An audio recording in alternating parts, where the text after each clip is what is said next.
जान जाता है उसका। अंत में वो बंसी बजाने के मुंह में वो हार बनता है उसका और उसका प्राण जाता है। इसीलिए यहाँ चरणदास जी बता रहे हैं कि बंसी डाली ताल में मछली लागी आए, जीवा कारण प्राण दियो तलफी तलफी मरी जाए।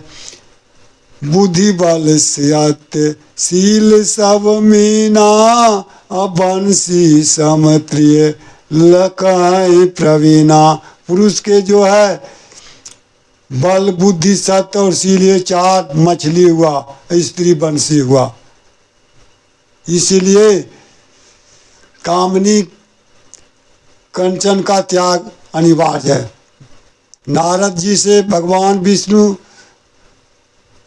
मर्यादा पुरुषोत्तम राम स्वयं कह रहे हैं वन में, जब नारद जी ने पूछा कि जब विवाह में चाहूं कि ना अकहि कारण प्रभु करे न दीना।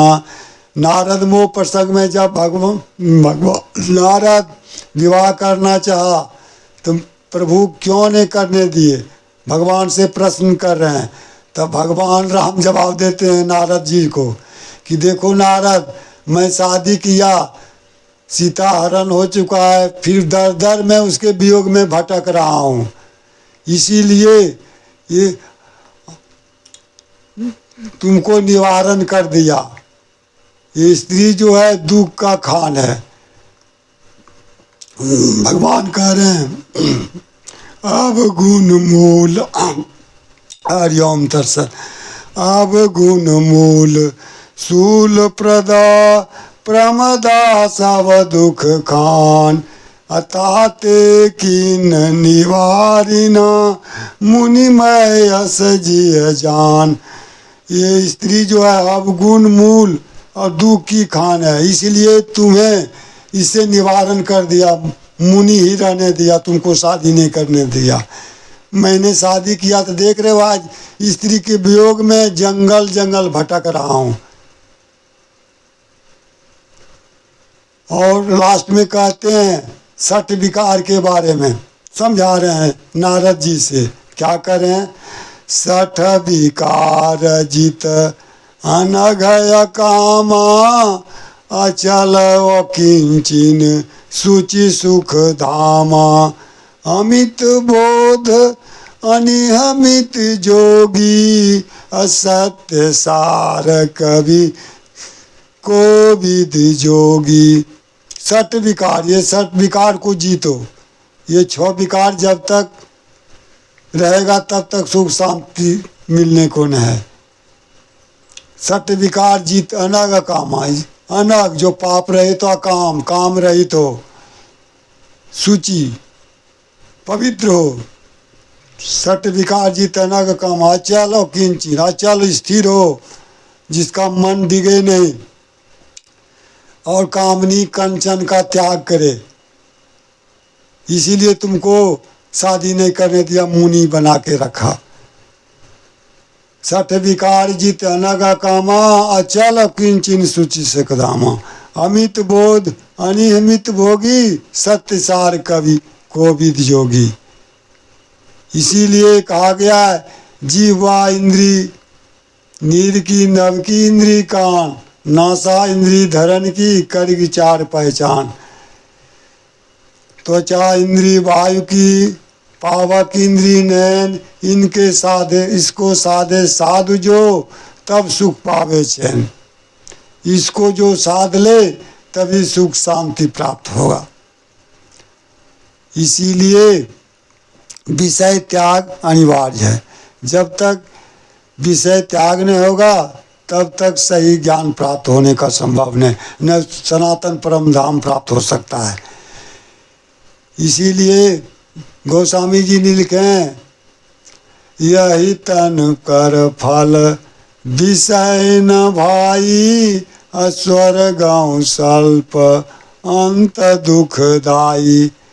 ये शरीर का फल जो मिला है तुम्हारा विषय भोग के लिए नहीं, इससे यदि स्वर्ग तक जप तप करके स्वर्ग प्राप्त कर लोगे तो स्वर्ग में भी सुख नहीं है, फिर वहाँ से 84 में आना ही पड़ेगा। स्वर्गों स्वल्प अंत दुखदाई, करण धार नर तनु सब नहीं कब न देही, जीव चराचर जाचकते ही, नरक स्वर्ग अपवर्ग निसेनी, अज्ञान विराग भगति सुख देनी। ये शरीर से नरक स्वर्ग अपवर्ग पहुंच सकते हैं जो ज्ञान वैराग और भक्ति को देने वाले है। सो तनु धरि हरि भजन जे नर, होय विषय रत मंद मंतर। ऐसे मानव शरीर पाके जो मनुष्य परमात्मा को नहीं भजते हैं, ईश्वर का भजन नहीं करते हैं, अब विषय में रत रहते हैं। कांच की रच बदले तेले ही, करते डार परस मन दे ही। वो पारस मणि को अपने हाथ से फेंक कर उसके बदले में कांच का टुकड़ा ले लेता है। सो परत्र दुख पावहीं, सिर धुनि धुनि पछताए, काल कर्म ईश्वर ही मिथ्या दोष लगाए। और समय गुजर जाने के बाद वो सिर धुन के पछताता है और काल का, समय का, ईश्वर का, कर्म का दोष देता है। जबकि कर्म प्रधान विश्व कर राखा, जो जस करे सो तस फल जाखा। कर्म ही प्रधान, जो जैसा खल करता है, कर्म करता वैसा फल पाता है। शुभ और अशुभ कर्म अनुहारी, ईश दे फल हृदय विषाई। शुभ और अशुभ कर्म के अनुसार ईश्वर फल देते हैं और 84 में आवागमन में उसको भेजते हैं। इसीलिए कहा गया है, चार मुक्ति करनी सो पावे।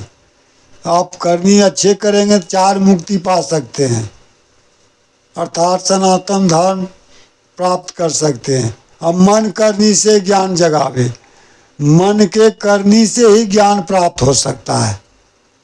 इसीलिए मन पर काबू करना पाना, हर हमेशा सचेत रहना। इसीलिए जोगियों का समय करता है, मन जाएगा थक के अपने आ जाएगा, शरीर से नहीं उठना है।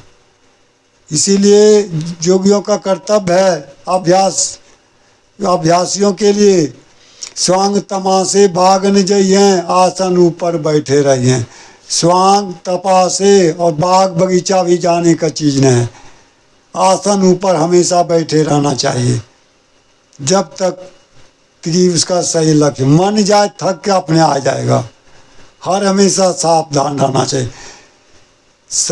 किस रूप में आकर मन ये सत्य को हरण कर लेगा, हर हमेशा सावधान रहना चाहिए। इसीलिए ने कबीर कहा है, मन की कहा न कीजिए, मन है पक्का चोर, बीच दरिया में जाके देगा तुझको छोड़।